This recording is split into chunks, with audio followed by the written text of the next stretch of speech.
Okay, good news for a California church today as the Supreme Court sent its case challenging Governor Newsom's lockdown rules back to the lower courts, admonishing them. They got to take a look, take a note of the justice's decision in favor of Brooklyn's Catholic diocese and Jewish groups in New York last week. Religious leaders have lamented the lockdown policies that are sparking anonymous complaints against houses of worship. Well, this is like having a sort of a populist Gestapo.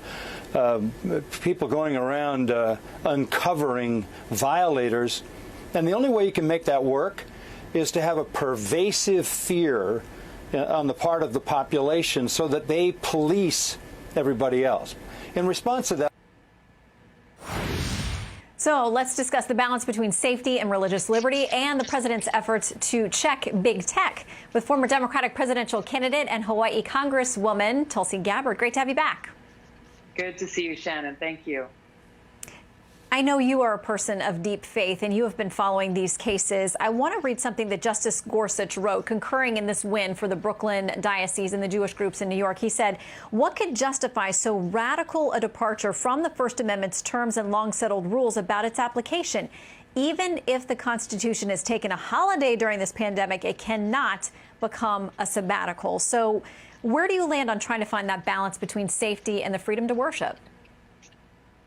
Well, first of all, I think Justice Gorsuch, he provided a lot of very clear examples in his written opinion on the ruling. I strongly support the Supreme Court's ruling to take a stand in support of our First Amendment rights, our freedom of religion for every single American. And I think it's absolutely outrageous that we've seen how houses of worship and religious institutions have been treated worse off than other institutions within our society. They have been treated more harshly and subjected to more strict regulations. And to me, this points to a very serious problem, which is the antagonistic nature or attitude that many in our government have towards religious institutions or people of different religions. And it just says, hey, either they don't know about the First Amendment and our freedom of religion, or they don't value it. Either way, it has to stop.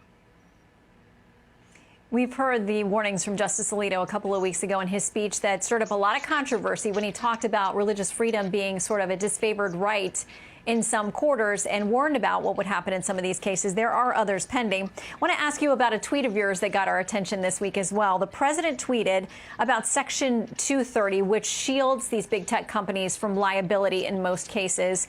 He said that it's got to go or he won't sign the National Defense Authorization Act, which is obviously funding for our military, which you are also a member of. You tweeted this, "Real Donald Trump, I fully support you on this. Please don't back down. The freedom and future of our country is at stake." What do you mean by that? When you look at the power and the control that these big tech monopolies have, whether it's Google or Facebook or Amazon, you see how they misuse that power, and they are able to because of this law that we have called Section 230, which gives them legal immunity.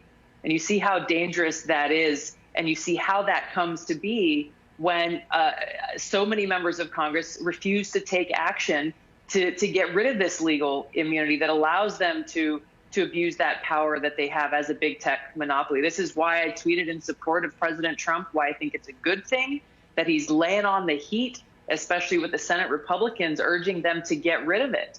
I've introduced legislation to deal with this issue, to get rid of it, but it's unfortunate, again, that so many members of Congress who are supposed to be representing the people are actually kowtowing to the big money special interests of the big tech monopolies and not doing the right thing. One of your Democratic colleagues, Congressman Adam Smith, who chairs the House Armed Services Committee, said this: "To be clear, Mr. President," in a tweet, "Section 230 repeal wasn't included in the House or Senate version of the NDAA, the bill that funds our military. You're mad at Twitter. We all know it. You're willing to veto the defense bill over something that has everything to do with your ego and nothing to do with defense." So, Congresswoman, you're a member who has served our country in many ways, including in the Army. So what do you make of his argument there that this shouldn't be tied to military funding? Well, look, there's a lot of different ways that they can get this provision included in these bills, including the NDAA, that will be considered by Congress here.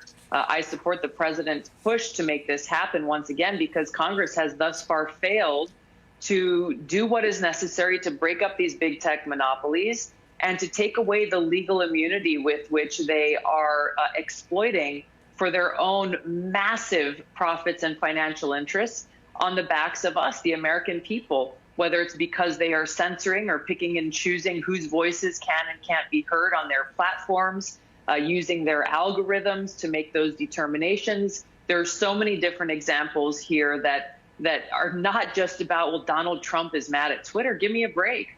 I've seen this and experienced this myself within my presidential campaign, how these algorithms put us at a disadvantage. There's so many different examples of this. This is about freedom for the American people and making sure these big tech monopolies cannot abuse their position.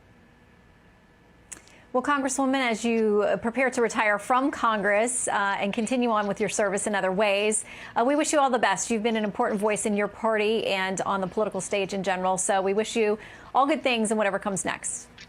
I appreciate that, Shannon. It's great to talk to you. Thank you so much.